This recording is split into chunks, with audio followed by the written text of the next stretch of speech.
Hello and welcome to Gardening at 58 North. So in this video I'd like to give you guys an update on my pepper collection here. So I think the last update I did, I just recently repotted them mostly into their new composts. So most of them were potted into a larger pot. The two smallest ones down the bottom here, because they're dwarf varieties, they don't need a bigger pot, so I've left them in the small pot.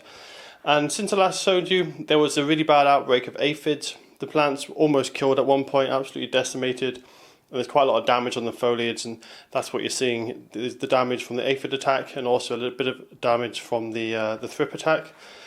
The aphids have pretty much been dealt with now. What I did is I got some ladybirds from the garden, and I also put the plants outside for a few hours on a sunny afternoon, and the hoverflies, they laid their eggs on the plants. What then happened is the hoverfly larvae and the ladybird larvae ate all the green flies, so the green fly are all gone now.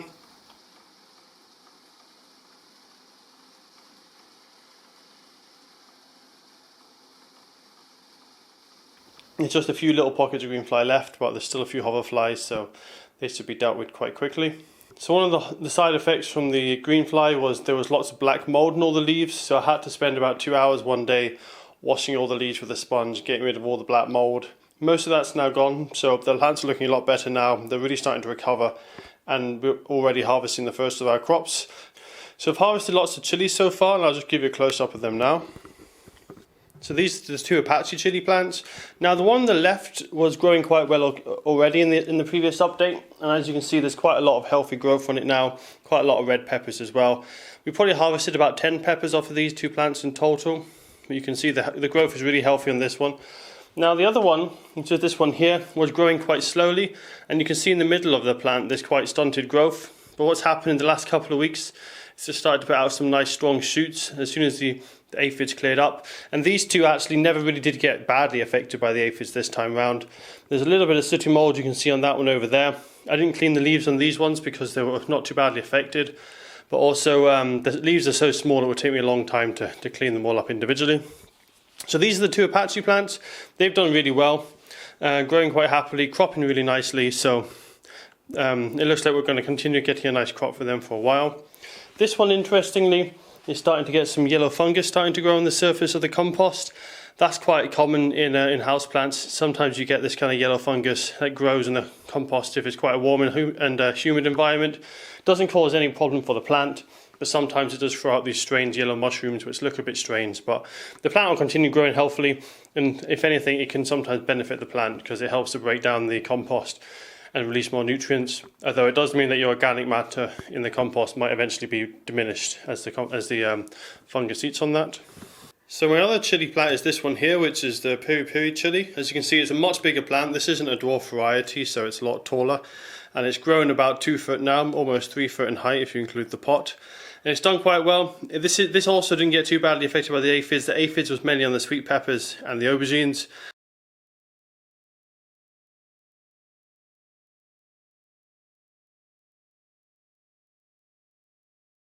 This one's grown nicely, and if you look at the top there, it's absolutely covered in peppers now, so we're going to get a really good crop. We haven't actually had any ones turn red yet, so I've not harvested anything from this plant, but there's so many peppers coming on it, it looks like I'm going to get a really good harvest. And what will happen is as I harvest those chili peppers, it will then put more energy into new growth and I'll get a second flush. At the moment the growth has actually stopped on this plant because nearly all the energy is going into those peppers. But most of the plants, apart from the dwarf chilies and the aubergines, the growth has actually stopped on the plants just because of the sheer number of peppers they have growing on the stems.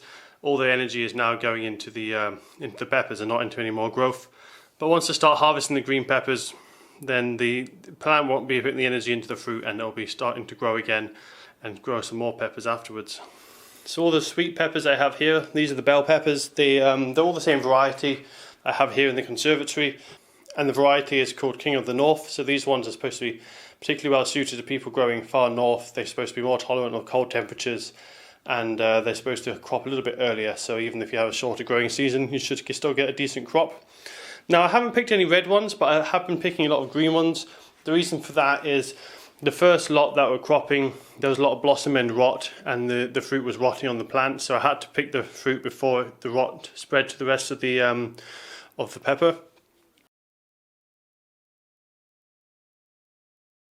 That was caused from a calcium deficiency. That calcium deficiency was probably brought on by the lack of watering, because I had these in the conservatory here, but I was living at my parents' house, so it was about a week in between each watering. They were really starting to suffer. But I've moved into the new house now. I'm keeping on top of the watering, and blossom end rot has completely disappeared. And I did also give them a feed high in calcium, just to make sure there was extra calcium in the soil, just in case there was any lacking. But normally blossom end rot, although it's a calcium deficiency, it's caused by inconsistent watering. So this one is turning red. This is the first one, and probably one of my biggest plants. You can see they're really big. And they do go quite ugly when they turn red, because what happens is they start off green, then the red pigments come in, but the red pigments kind of mix in with the green pigments, and you get this kind of blacky brown colour, which sometimes can look a lot like it's going rotten. So it will look quite ugly for now. What will happen is it will go from this go from a green to this blacky brown colour, and then it will go to a nice bright red colour when it's ready. So this one's not far off, probably another week. This will be completely bright red. And there's one down there which you can see is starting as well. So some bits are fully ripened, other bits are still completely green. And that's the first one that's coming along. But I'll show you a couple of other ones now. They're all green, but there's some really heavy crops coming on them. We have had a few casualties because of how heavy the crop has been. So I'll just show you this one at the back. As you can see from this plant, it's actually snapped off. So it's snapped off just at the top there. And that's just because the amount of fruit is on there. And you can see some of the shoots at the back as well are quite heavy. So what I'm having to do is lean these plants up against the wall. I have staked some of these, but I don't have quite enough bamboo stakes to completely cover the plants. So that's why some of them I've leant against the wall to try and keep them upright. It does depend on each plant. Some of them seem to have sturdier stems than others.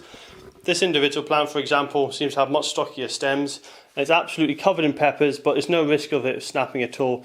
The peppers are quite central, they're not on the end of the branches, and the branches are thicker.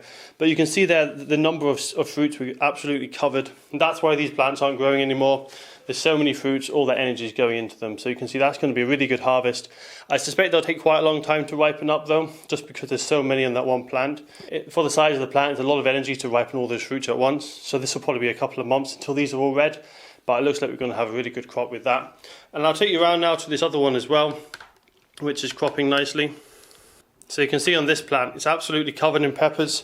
This branch on the left, I am a bit worried it might snap off soon, so I'm going to see if I can try and support that, because that's a real risk of snapping.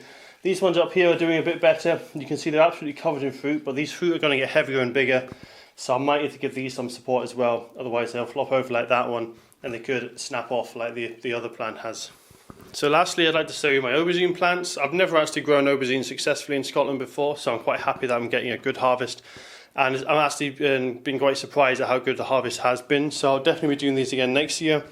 The ones in the polytunnel, they just haven't really done anything at all. They've not really grown. It looks like the low temperatures at night time is a problem for them, so I think the conservatory is definitely the best place to grow the aubergines. When it comes to the polytunnel, it gets just as hot, if not hotter in the day, so they get really nice high temperatures in the daytime, but at night time it quite often gets down to 10 degrees, and I think that's just a bit too cold for them. Whereas here in the conservatory, it's around 20 as a minimum, so they're always warm constantly. And they are a plant that's used to more tropical conditions than the bell peppers or chili peppers. So we've got some really nice fruit. You can see there's two small ones up here, but down below we've got some really large ones. This one again, I have to lean it against a wall because the stake just hasn't been strong enough and it's pulled the stake over. So you can see these fruits down here. You've got some really big ones. So this variety is called Black Beauty, and it should have completely black skin or slightly purple skin when it's ripe. This one's slightly green at the top here.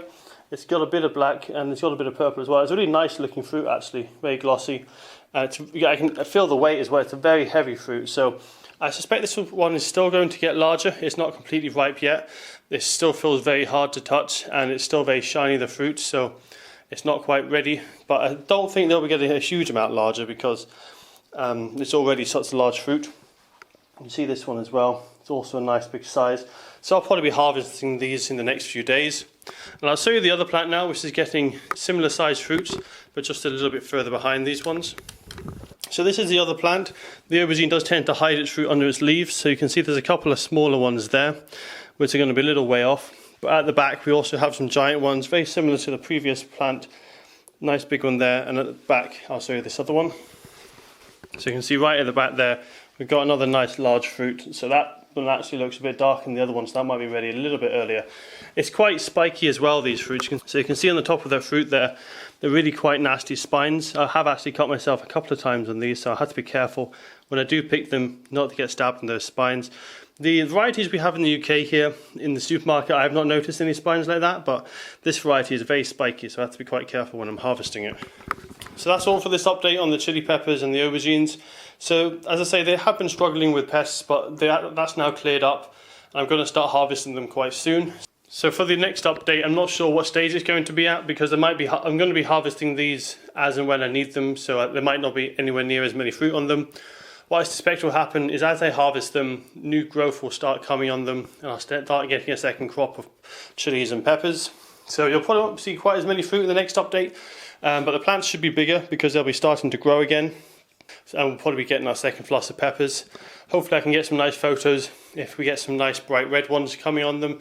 Because at the moment, these ones here, which are half ripe, they really don't look very nice because of the kind of mottled effect when they're half ripe. But we're getting pretty close. I'm also going to see if I can try and get some more bamboo canes and get some better support. Otherwise, these are going to start snapping more branches.